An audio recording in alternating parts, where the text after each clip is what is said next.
Jalen Hurts' concussion during the Eagles' game against the Washington Commanders was a real eye-opener. It reminded everyone just how critical he is to the team's success, not just in his passing or running but in how he opens up the game for players like Saquon Barkley. For weeks, Coach Nick Sirianni had been saying Hurts was playing at an MVP level, but after Hurts went down, the whole dynamic shifted. Hurts was injured on a 13-yard run early in the first quarter when Washington's Frankie Louvu hit him in the helmet. Though Hurts initially stayed in the huddle, he was taken out to be checked for a concussion.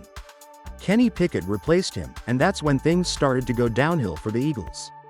Despite a 14-point lead, the team couldn't maintain their momentum and ended up losing 36-33 to the Commanders.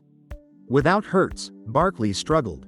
Before Hurts' injury, Barkley had 109 rushing yards on just 7 carries, including a huge 68-yard touchdown. But after Hurts left, Barkley only managed 41 yards on 22 carries. And the Eagles couldn't score any more touchdowns. The Commanders began focusing on stopping Barkley, daring Pickett to throw, but he couldn't get the job done. Hurts should recover from his concussion before the playoffs, but Sunday's game showed how vulnerable the Eagles are without him. Coach Sirianni acknowledged that anything involving a head injury is out of their control, leaving the team and fans hopeful for Hurts' return. Saquon Barkley remains in the running for MVP after a 150-yard performance, bringing his season total to 1,838 yards. He needs just 268 more yards to break Eric Dickerson's single-season rushing record set in 1984.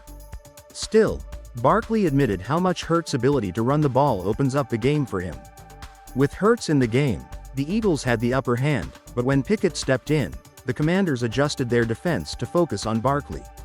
The result was a massive drop in offensive production for the Eagles. Devonta Smith's critical drop late in the game also played a big role in the loss. If he had caught that pass, the Eagles could have run out the clock and secured the win. Instead, Washington capitalized on the mistake. Despite the turnovers and penalties, the Eagles just couldn't recover without Hurts leading the way. Wide receiver A.J. Brown said it best, Hurts' chemistry with the team is hard to replicate. While Pickett did his best, there's no substitute for Hurts' unique skill set. As the Eagles push toward the playoffs, this game serves as a reminder of how essential Hurts is to the team's success. Whether he's throwing, running, or just being a threat on the field, Hurts makes a massive difference. Thanks for watching, and please subscribe for more updates.